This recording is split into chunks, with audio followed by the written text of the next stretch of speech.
আসসালামু আলাইকুম। আমি ডাক্তার সুবিদ দে। আমি অ্যাসিস্ট্যান্ট প্রফেসর হিসেবে কর্মরত আছি। আমি আজকে নবজাতকের কমন এই যে শীতকালীন সমস্যাগুলো নিয়ে কথা বলবো। এই শীতকালে বিশেষ করে টেম্পারেচারটা হঠাৎ করে অনেক বেশি কমে গেছে। আর নবজাতকদের কেয়ারে বিশেষ সতর্কতা পালন করতে হবে মা-বাবাদের বিশেষ করে মারা এই যে ওনাদের গোসলের ক্ষেত্রে যে বিশেষ করে যখন টেম্পারেচারটা অনেক বেশি কম থাকে গোসলের ক্ষেত্রে খুব সাবধানতা অবলম্বন করতে হবে। গোসল সাধারণত কুসুম গরম পানি দিয়ে করাতে হবে এবং সেই গোসলটা করানোর পরে শুকনো কাপড় দিয়ে আবার পরিষ্কার করতে হবে এবং মাথাটা ভালো করে মুছে দিতে হবে। আর নবজাতকের মাথা এবং হাত পা ভালো করে মুড়ে রাখতে হবে যাতে ঠান্ডার এক্সপোজারে না আসে। আর ঘন ঘন বুকের দুধটা কন্টিনিউ করতে হবে। আর দেখা যাচ্ছে এই শীতকালীন সময়ে সর্দি কাশি এবং নবজাতকরা বিশেষ করে নাকের সিক্রিশন অনেক বেশি থাকে এবং শ্বাসকষ্টের সমস্যা হচ্ছে।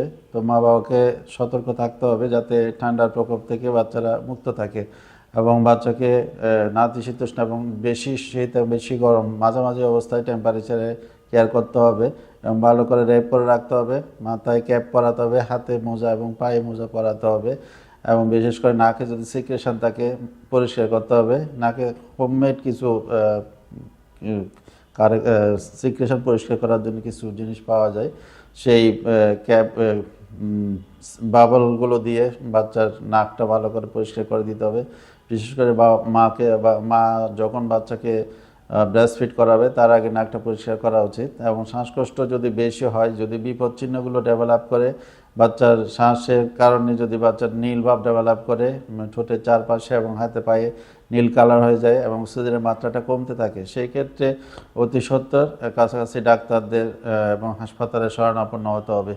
এবং এই শীতকালটা নবজাতকদের জন্য খুবই গুরুত্বপূর্ণ। এই সময় যদি টেম্পারেচার ভালো মতো মেনটেন করা না যায় এবং বিপদ লক্ষণগুলো বোঝা না যায়, বাসায় যদি কেয়ার করা অনেক সময় বাচ্চার অবস্থা অনেক খারাপ হতে পারে। সেই জন্য খুবই সতর্কতার সাথে তাদের কেয়ার করতে হবে এবং তারা যদি উষ্ণতা মেনটেন করে এটা মেনটেন করতে হবে। এবং টেম্পারেচার অনেক সময় হালকা শ্বাসকষ্ট, হালকা ঠান্ডার প্রকোপ হচ্ছে বাচ্চাদের, সেক্ষেত্রে বাচ্চাদেরকে বেশি টেম্পারেচার অনেক বেশি বাড়লে অনেক সময় আমরা টেম্পারেচার কমানোর জন্য ওষুধ দিয়ে থাকি এবং অনেক সময় পরীক্ষা নিরীক্ষা লাগতে হবে। সব ক্ষেত্রে পরীক্ষা নিরীক্ষা লাগে না, বিশেষ করে যে ফ্লুগুলো হচ্ছে সেগুলোতে অনেক সময় আমরা সিমটম দেখে বলতে পারি বাচ্চাদের কোন ধরনের সমস্যা হচ্ছে। যদি অতিরিক্ত সমস্যা হয় অনেক সময় বুকের এক্স-রে করতে হয়, রক্ত পরীক্ষা করা লাগে, তবে সব ক্ষেত্রে নয়।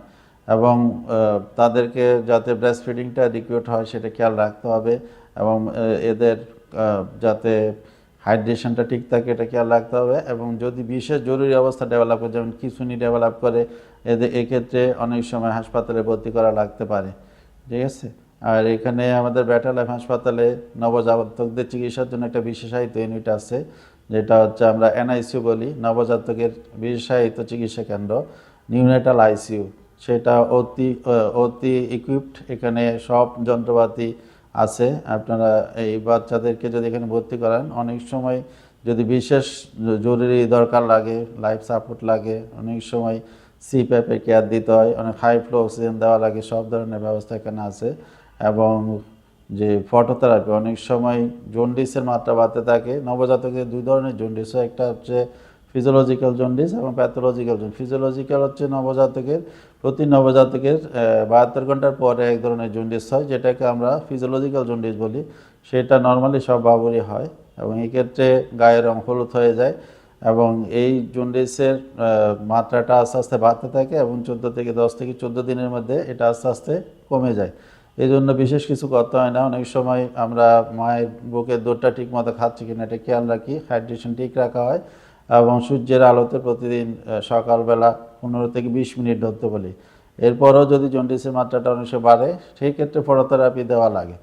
এছাড়াও যদি জন্ডিসের মাত্রাটা অনেক বেশি বাড়তে থাকে, সেক্ষেত্রে অনেক সময় এক্সচেঞ্জ ট্রান্সফিউশন লাগতে পারে। এবং যে আরেকটা জন্ডিস হয় যেটা হচ্ছে প্যাথোলজিক্যাল জন্ডিস, সেটা সাধারণত 24 ঘন্টার মধ্যে ডেভেলপ করে। মায়ের যদি ও পজিটিভ অথবা বাচ্চার এ অথবা বি পজিটিভ অথবা বি পজিটিভ, এবং মায়ের যদি নেগেটিভ গ্রুপের ব্লাড থাকে এবং বাচ্চার যদি পজিটিভ গ্রুপের ব্লাড থাকে, সেক্ষেত্রে এ ধরনের জন্ডিস ডেভেলপ করতে পারে।